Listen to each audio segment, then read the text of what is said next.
Hello and welcome to the second episode this season of the Borough Briggs Beat in full video technicolor again from the boardroom here at Borough Briggs on a Tuesday night. For special guests tonight, we've got Mark Gallagher and Jack MacIver, Elgin City first team players. How are you doing, guys? Good, thank you. Yeah, very good, thanks. Okay. Well, maybe come on to your travel arrangements, but a good journey through the night from Aberdeen? It actually wasn't, no, it was very slow, to be honest. Was that? There was a few lorries and tractors, and Jack's got a new car, so Oh, wanted right. to test it out, but no, he So couldn't. you're just running it in nice and carefully? Yeah, it was a very slow drive today. That E96 is a nightmare for you, but we'll maybe touch on that later on. But okay, right, we're going to straight into the action at the weekend. Dumbarton, first point of the season. How was it? I mean, should it have been more than a point? We'll start with you, Gal. Yeah, I think so. I think, especially in the first half, played really well. Created loads of chances. Obviously, Jack hit the bar. Had a few South had a chance as well. Obviously, got the goal, which is a good goal from. Who scored again? Josh Walker. Josh Walker. Josh again. Walker. Yes. Sorry. He's new. I'll let you off because he's a new signing. So that's really bad. Sorry. Yeah, and then obviously second half we were a bit deeper. They obviously pressed us a bit more than we would have liked. Probably would have wanted more control in the second half, but end of the day we'd obviously take a point away from home at a top team. So yeah. Aye. Yourself, Jack, obviously you came close hitting the bar. What was the score at that point? I was like goalless. It was 0-0. Right. It was in the first 2 minutes of the game, I think. Mm-hmm. But yeah, I think it's just frustrating, obviously, to come away with a point. I thought we played really well, especially like Gal said in the first half. Aye. Second half, they changed their shape and overloaded the midfield a little bit. But yeah, like also Gal said, that I think it's also a good point away from home. Yeah. But I think it should have been 3. I suppose you can make a case that all 3 games, you could be sitting with 9 points the way the games have panned out. Because Annan, you were in control for long periods in that game and then lost it late on. And East Kilbride, by all accounts, I missed that game, but you kind of dominated in the second half and probably should have beaten them, or at the very least got a point. And then we're leading till quite late on Saturday. So it is fine margins, isn't it, to use a cliche? Yeah, I think it's been close games. All 3 games have been pretty close. Obviously, we were ahead for a long period of time in the first game. Probably should have seen that out for at least a point, but probably should have won. But we come away with no points, and then obviously East Kilbride was a bit of a different game. They started pretty well in the first half, and then we sort of came into it, and I'd say probably the better team for most of the game. But obviously they got the goal, and we didn't get the goal, so it's a game of fine margins at the end of the day, isn't it? Yeah. It's been a sticky start to the season, but I mean, you had a really tough group in the Premier Sports Cup, Jack. 3 full-time teams in that. So it's not as bad a start as it maybe looks on paper. No. I don't think people can look too much into the results, in the cup games. We're playing against teams that are, I think, favourites for their own leagues and they're full-time, like you say. So, even though the points that don't look great in our league, we're playing well, and I think the wins will come because we are playing well. Like you say, the 3 games we've had so far, I think to only have a point out of the 3 is pretty unfair, but I think we'll come good. Yeah. Do you feel that as well, Gal, that it is slowly bubbling up? Yeah, I under the think so. I surface? think we're obviously as new players coming to the team, takes a bit of time to gel together, and I think that's showing now, especially on Saturday against Dumbarton. I think there was more links in the pitch. So yeah, I think we are playing well, and the win's coming. Hopefully it'll be this Saturday. If not, it'll be the next, I'm sure. Yeah. One of the highlights of the season so far, and we'll come on to early doors, was your goal against Inverness Cali, albeit it was in a defeat in the KDM Evolution Trophy. That was an absolute banger. Was it one of the best goals you've scored, or the best goal you've scored, do you reckon? I'd probably say it's in my top 3, yeah. I scored a good goal for Cove against Hamilton a few years ago, and a good goal last year for Elgin against Clyde. So I'd probably say it's top 3, maybe the best, probably. I don't know. I have to look it back at a different angle because I've only seen it from the one angle, but yeah. To be fair, I don't think you score anything as such an ordinary goal. I mean, most of your goals are from range, aren't they?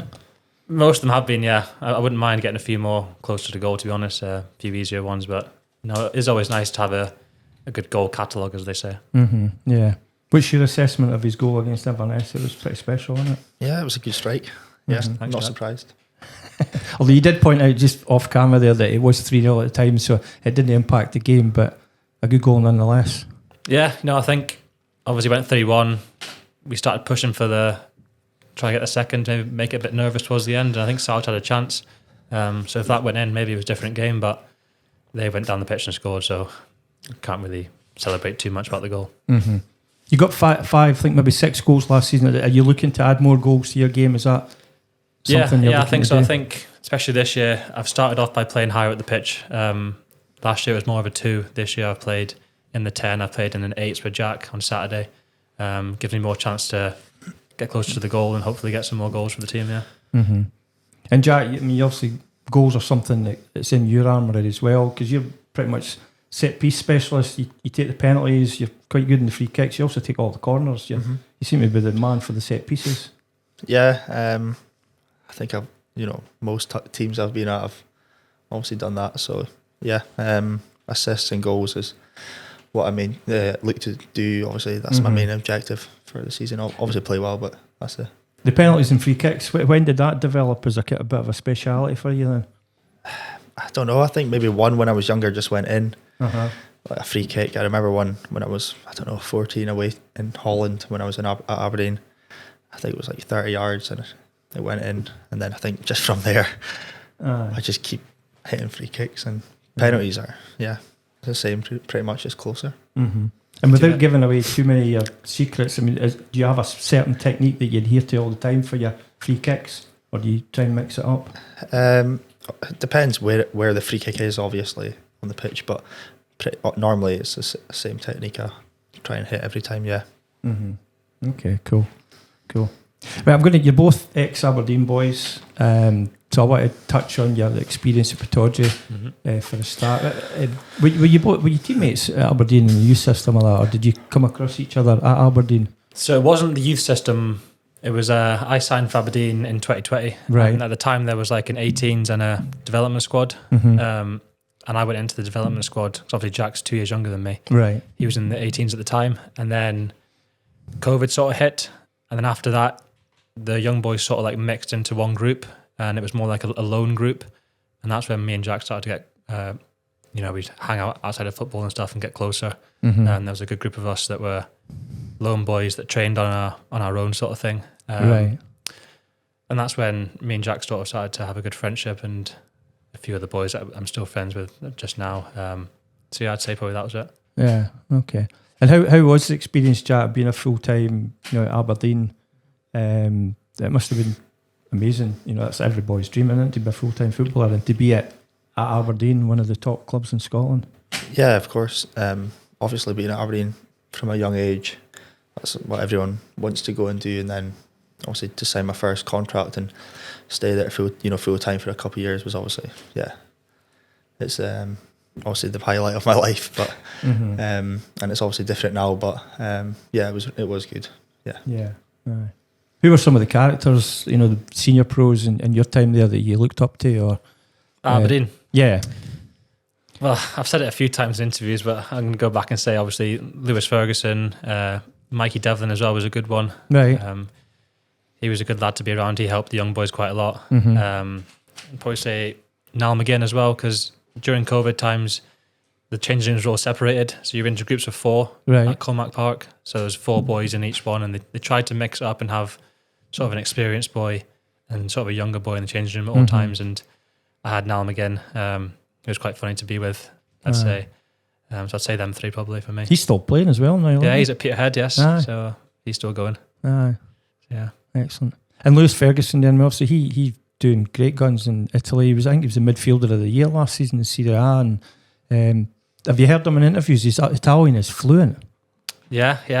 So he's obviously doing his lessons out there. Aye. I actually seen Lewis Ferguson in Ibiza this summer. Mm-hmm. He was with one of the Bologna friends as well, and he was speaking to him in Italian. So All right. He's obviously doing pretty well.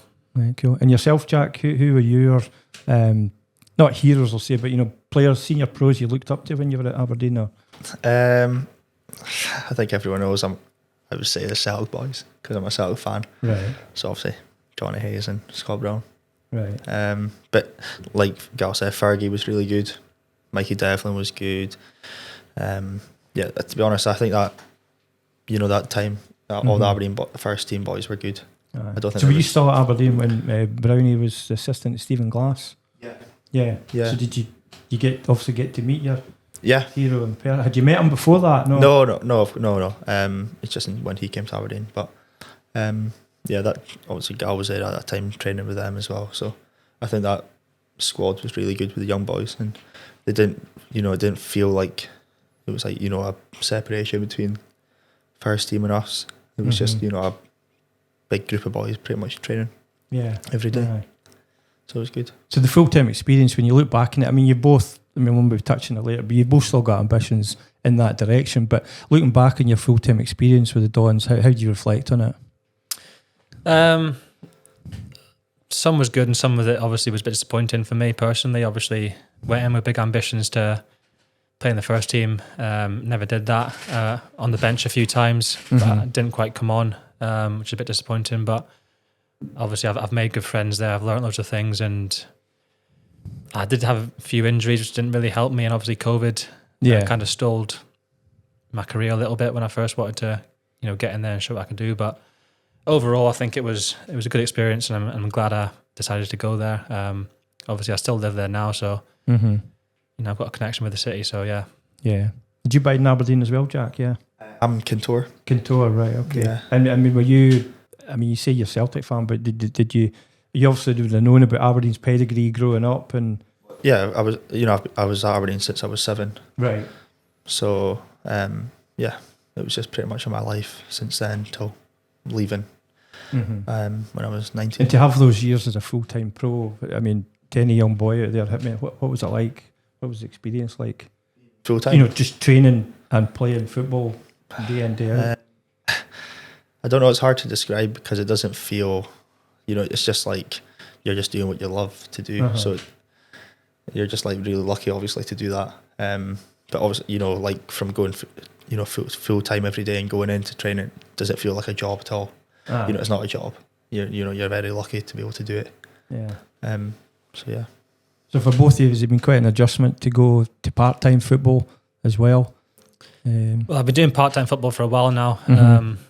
Obviously, I dropped down to Formartin, and that was part-time in the Highland League. That was a big jump, obviously, because I've been used to full-time, and it was just, going to the gym every day yourself, sort of taking yourself over, doing your own work, and then training at night on a Tuesday and a Thursday, and then a game on a Saturday. So obviously it's a bit different, but once you get used to it, it's kind of the same, but obviously not the same as full-time, but you still get the feeling, the changing room. The boys are very similar, especially here. There's a good group, so there's similarities and there's also obviously big differences which you miss. Yeah, and you're a student, and I believe, congratulate you, just graduated this summer, a 2-1 in business degree. Management, yes. Yeah. So now you're looking for a job. I am looking for a job now, yes, unfortunately. I'm delaying that search as long as possible. Right, okay.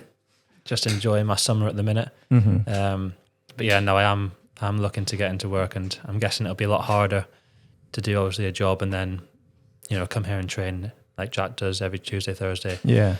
Then obviously a Saturday you give up for football. So yeah, I'm guessing it'll be a bit tougher for me, yeah. Excellent. And what about yourself, Jack, when you, because you stepped into the Highland League with Bucky Thistle, what did you do away from, football? What's your job now? So when I was signed for Bucky, and then Spider was obviously my manager at the time, and then I think it was maybe 4 or 5 months down the line from playing for Bucky, he then asked about my job currently, and I wasn't really enjoying my job at the time. So then Spider took me in to where he works. Obviously he was owned the company. He was a director at the time. Was that Titan Tools? Yeah, I'll give him a plug. Yeah, Titan Tools. How was Spider, by the way? I haven't seen him for ages. He's good. Yeah. So then he obviously gave me a job, and he's put me through a course of my choice of what I want to do. So I've done my NEBOSH to get into health and safety. So I'm still doing it. I've done one exam and I've still got one to go. So obviously I'm thankful for obviously being able to do that. The Spider is animated at work as he was in the dugout at Victoria Park. Yeah, I think he's even worse. If that's even possible. But brilliant, good stuff, excellent. We'll switch back to Elgin City. Last season, playoffs. Well, it was only the fourth time in 25 years that the club's actually achieved that. So, looking back on that achievement, I know ultimately ended in defeat. But how do you reflect on making the playoffs? Yeah, I think it was a good season. Obviously, we were top of the table at Christmas. Had a bit of a disappointing spell where we lost 6 games in a row, and that kind of killed the title hopes.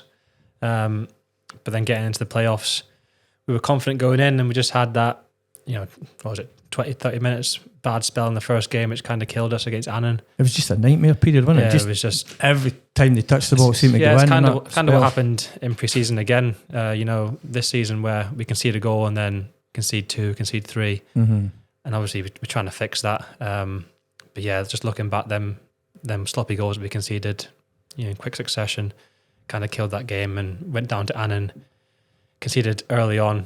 I think it was the second minute or something, and gave us a mountain to climb, which we did. We played pretty well. We just needed that one more goal. You did almost climb the mountain because you had them on the rack late on, and if you'd had another 5 minutes, I reckon you would have taken it to extra time. Yeah, I felt like if we went to extra time, we'd have won that game pretty easily. But we didn't, so got to take that experience, and hopefully this year, either get the title or if we're in the playoffs, we'll be more experienced now and hopefully go up. Yeah, and for you, Jack, you came in as a loanee in the January window. So how was that adjustment? You came into a team that was flying at the time and well in contention. And to be fair, you hit the ground running. You kind of settled into the team quite easily. Yeah, I thought it was fine.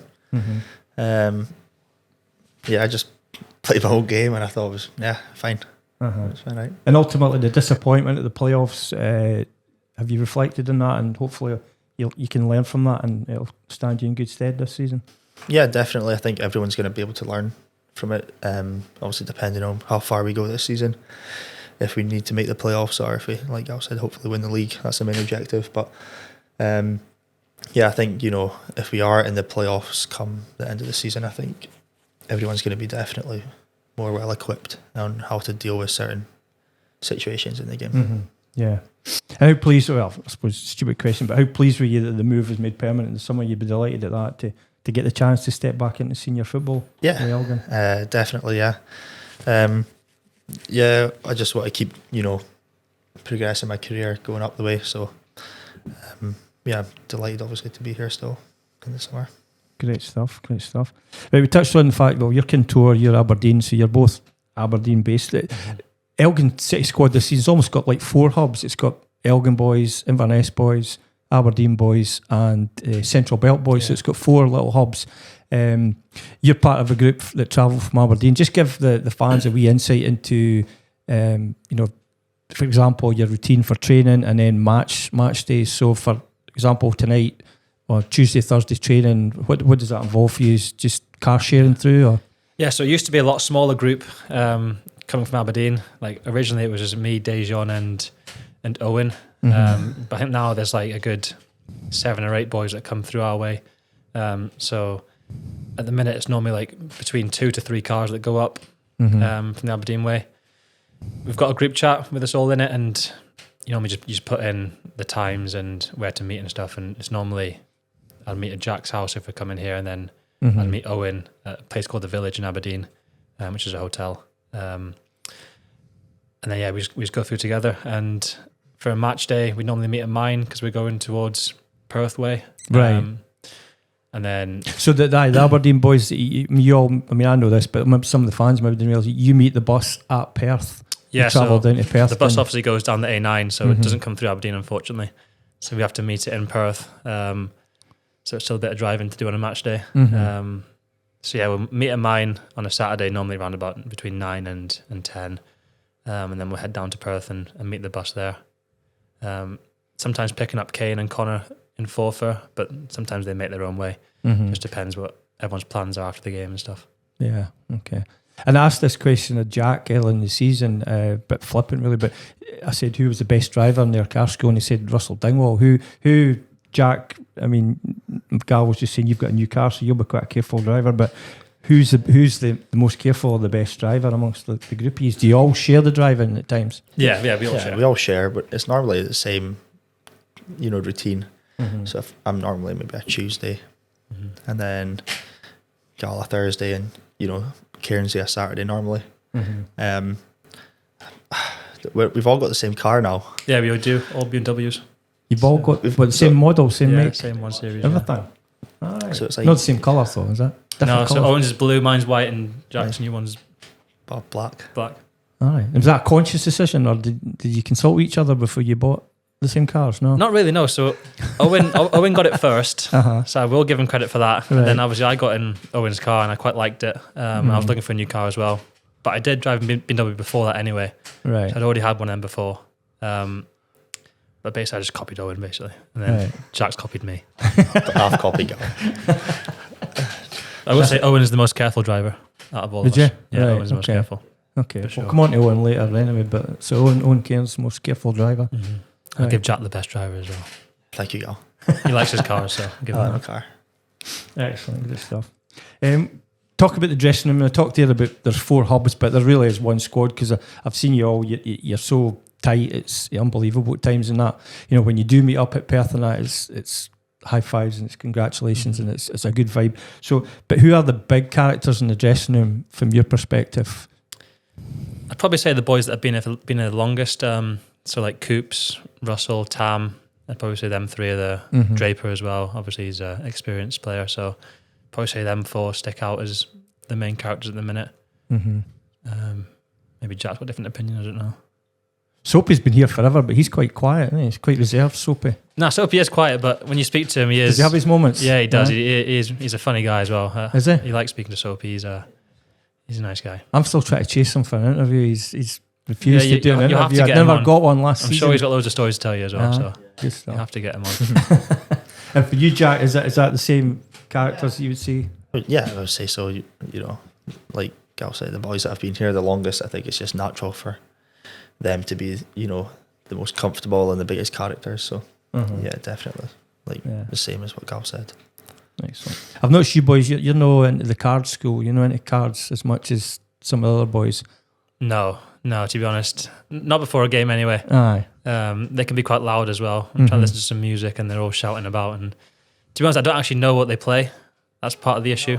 Neither do I. I've thought about it. I think it's trumps. Well, I've walked past a few times and just gone, I have no idea what's going on here. Right, So I just keep okay. walking. Aye. So yeah, no interest in that for me. And they always lose money as well. So Yeah, aye. Tight.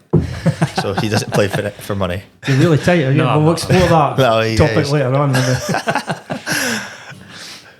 Brilliant. But we mentioned there, obviously, Cairns is part of the Aberdeen squad. He's out injured at the moment with a knee injury. Well, he's edging closer. But the fans will maybe, I did do an interview with him recently, but he's taken up on a more active role in terms of training and match day, in terms of his, what he calls his pre-activation drills and that. How are the boys finding that? And is it? Have you been giving them a bit of a ribbon about it, or have you been quite surprised by what he's doing? Nah, to be fair, Kemsley's put a lot of effort into it, so I don't think anyone's, going to make fun of him for it, because at the end of the day, it's there to help us. Obviously, Owen's a physio in his own job, so he knows a lot about this kind of stuff, and I think he enjoys it as well, to be honest. Obviously, he's out injured, but he just wants to... More than playing. Probably, yeah. That's what it looks like. He had a big binder. He showed me a big binder with all the exercises to do and stuff. All right, okay. So I think he's really excited about it. So yeah, I think he enjoys it. Right, okay. And he is getting closer to a comeback, isn't he? I think he's now into single figures in terms of weeks that he's got out. Yeah, I think it is maybe 7, 8 weeks, I think. But no, I think it's actually, a really lucky thing to have somebody maybe that's not actually an employed sports scientist, but still, like Cairns, he knows, stuff to do with it. So I think it's quite lucky to have somebody like that. Yeah, because I remember speaking before, he's working with amputees and folk like that in terms of his physio job, so he knows his stuff. So yeah, some of his stories that he tells us in the car is a bit like, wow, how's that even possible? Where he's got like inflatable legs and for people, I'm like, wow, how does that even work? But fair play, man. yeah, he knows his stuff, is Owen. He was actually standing physio as well a few weeks ago. Is he?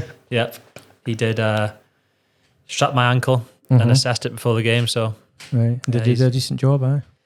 It was okay. It was a bit tight, to be honest, but I'll deal with it. 3 salaries. Yeah, Physio. scientist, physio, and player. Yeah, But man of many skills. I know. Excellent. We'll switch away a wee bit from Elgin City, just a topical subject at the moment, and maybe because you're a Geordie Yes. by birth, and modern footballers, and I've been watching Sky Sports the last few days, and they're going to break the summer transfer window record. They're going to be 2.5 billion in transfers. But the thing I've been taking a note of is modern footballers, Alexander Isak and Johan Visa at Brentford and Newcastle respectively, refusing to train and play to get a move. Are you boys, at part-time level, hard graft, working, studying, training twice a week, travelling long distances? How do you view that in terms of, Isak's earning 120 grand a week, Visa by comparison is a pauper, he's only on 25k a week. But how does that sit with you guys? Because you've got contracts as well. It's the same at this level, but it's not something you would to engineer a move to down tools effectively. Yeah, I think Newcastle fan can speak about this. Yeah, well, I think when you obviously sign a contract like them players have, you've got to have some sort of respect for the club. Obviously, we don't know what they've been promised behind closed doors, but end of the day, they're getting paid to play football and paid pretty well and paying at the highest level. So it's not like they're playing, at our level where they're being denied a move to Real Madrid or anything.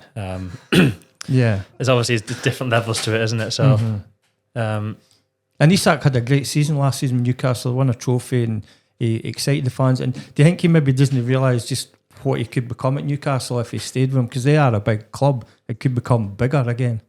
Yeah, I think so. I think, the way he was treated last season when we won the Carabao Cup, I think everyone thought he was a hero. Obviously, he scored in the game. He was our top goal scorer last season. So, yeah, I think he was obviously held in high stead, but he's kind of thrown that away now, hasn't he, with his antics at the minute. I'm okay with Vista doing it, though, because he's signing for us. Well, because he's wanting to go to Newcastle, isn't it? I noticed that. That's perfectly fine by me. Isak's wanting to go to Liverpool, so it's okay for Vista. Yeah, as long as he does it. But Isak's a no. Isak's a no, aye. And yourself, Jack, you're a Celtic fan, but I don't know if there's been any examples of that over the years at Celtic, but how do you view that kind of thing? Boys on megabucks getting their head obviously turned by even more megabucks. Yeah, no, it's obviously hard to say sitting here where you're, at the level we're at compared to obviously these boys, but I understand that he wants to go to Liverpool, and that's only he just wants to go, but then obviously people say that he earns this amount of money a week and he's at a club like Newcastle. Why is he unhappy? So I think it goes both ways. The player is obviously he's got a short career and he wants to do the best he can, but then the club would obviously have to back themselves, obviously. Exactly. So I suppose the flip side of that, there's like the Crystal Palace boys, Gahey and Eze. They're both wanted by Liverpool and Spurs, but they're training, they're playing, and they're looking to earn their move by just being good on the pitch and maintaining that way to go about it. Like you say, those boys are showing respect and training and playing, and they probably will get their move. But you hear about it all the time. People don't train and get their move, and it obviously works sometimes. Yeah. Okay, cool. Right, and just away from football, what do you both do to sort of relax after a game, or have fun, or switch off completely from football if it's been a bad weekend or results haven't gone? What do you do? You're a student, Mark. You have been, so you'd have plenty of spare time. Yeah. To enjoy yourself.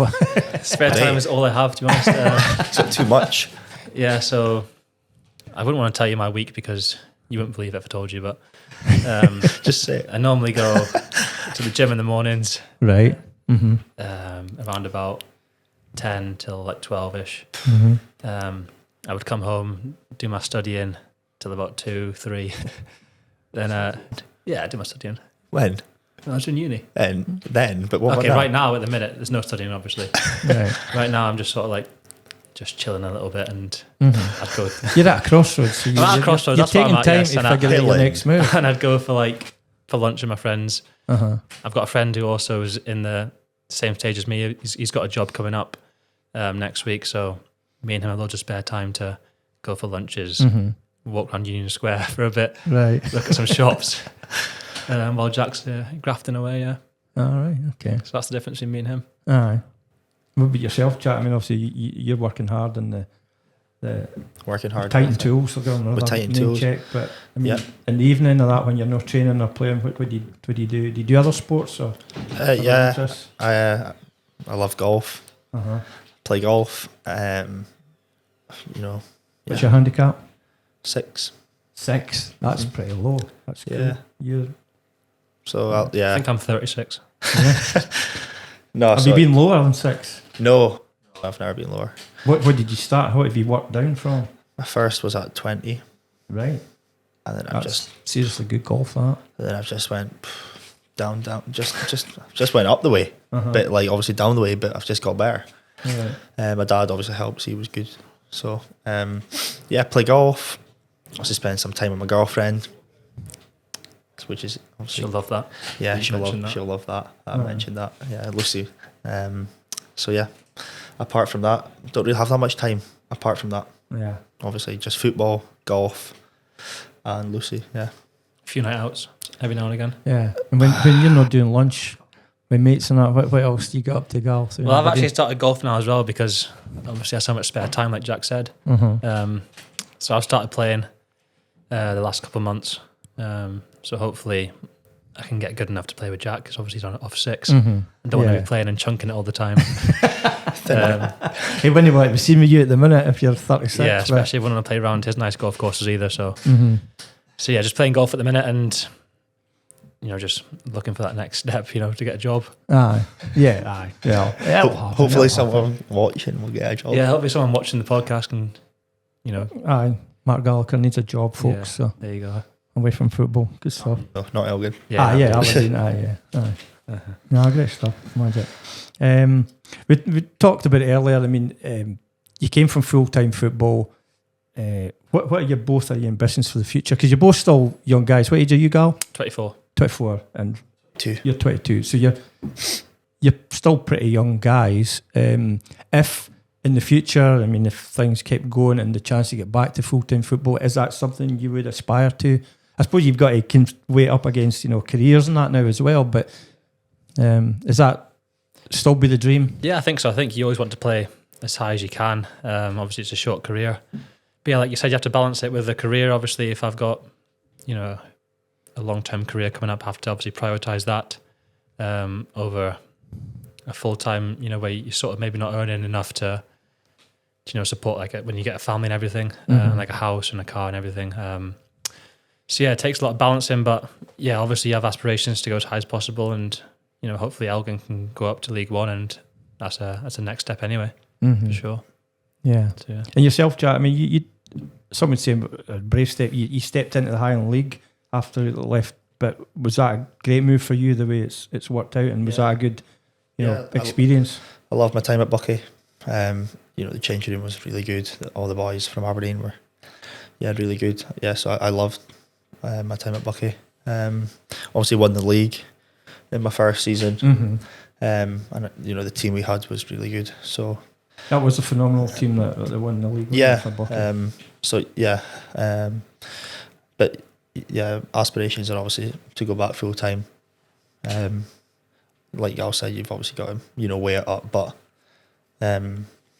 I think, you know, dropping down from full time, I think most boys would want to go back full time, and I think we certainly do. Yeah. But having said that, it's an exciting project happening here at Elgin, so you both enjoy being part of that for now. I mean, the club's ambitious, and you know, they've made no bones about it. They want promoted, and they feel they can go up a level or two. So, you're excited to be part of that? Yeah, exactly. I think the reason I came here, you know, last year as well, was speaking to the gaffer and staff, and their ambitions themselves to go as high as possible, and they always want to bring us with them. So yeah, obviously new signings as well. Obviously Jack coming in, Miko coming in. These are good signings to hopefully push the team up as high as possible. So yeah, it's an exciting club to be at.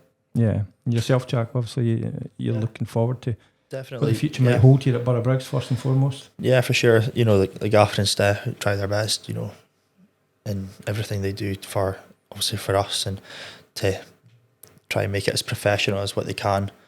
That's obviously back from the chairman, obviously, because they wouldn't be able to do things without the backing. So yeah, for a part-time club, I think they do extremely well to make it feel, better.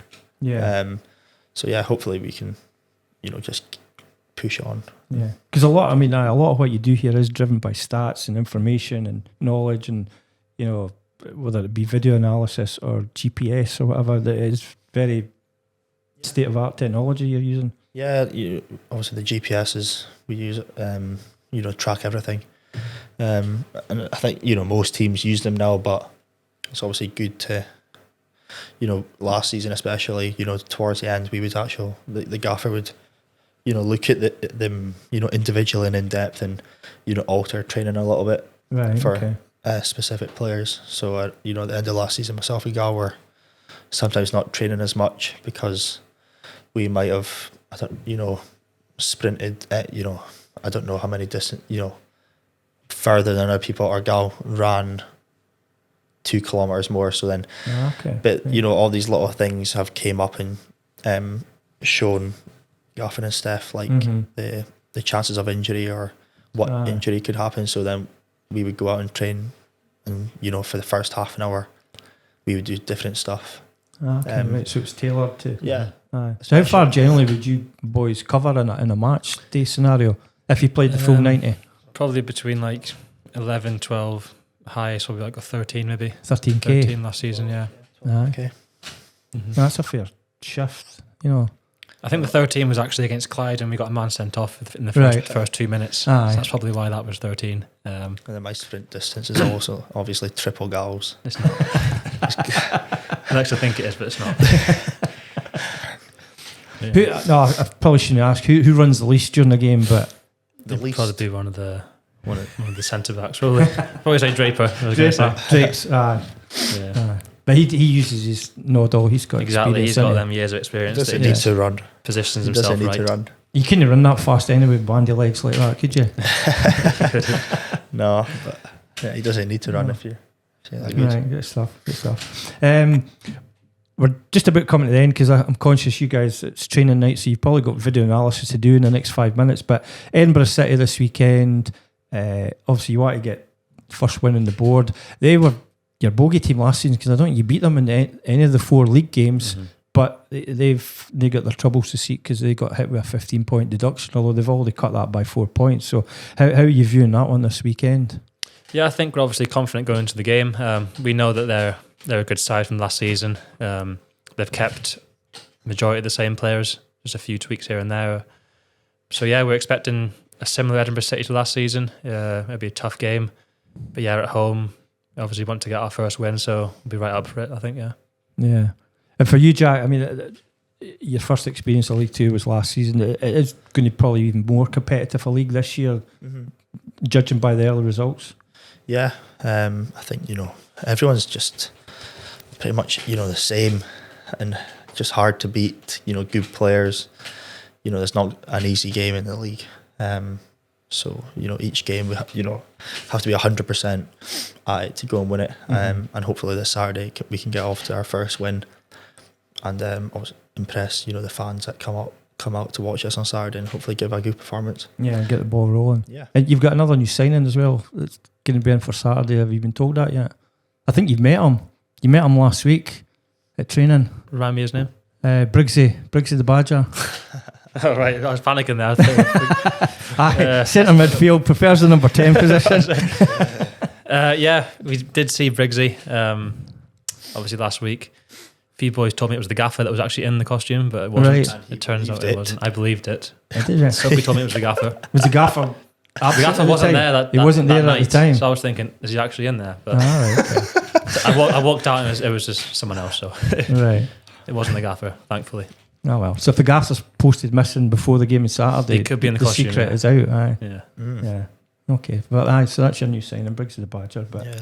Just to end on a serious note, Yes. Right, that's 20-7. So these boys have got to go and find out what they did good and what they did not so good on Saturday with some video analysis and then 2 hours of training. It is very intense training as well, isn't it? Yeah, I think it's obviously he stepped it up now as well because obviously the season started. He wants to get us a little bit fitter. So yeah, it's quite tough. It's always the 2 hours. It's all these lunches. That's what's doing it. It's all the lunches. I'm They're okay. slowing you down. I'm all right. But yeah, he stepped it up, and it always goes on until over 9 o'clock because the gaffer joins in with games. Yeah. So he wants to play until he scores, basically. Yeah, that obviously comes right at the end Yeah. when everyone else is like, "Okay, we're done." Everyone's knackered. He scores at 9:30. He's like celebrating on the pitch. Yeah, he runs around the pitch and comes. Great. Right, well, thank you. I'm going to say thank you to Gal, thank you to Jack. Best of luck on Saturday, and you've been listening to the Borough Briggs Beat. Thank you.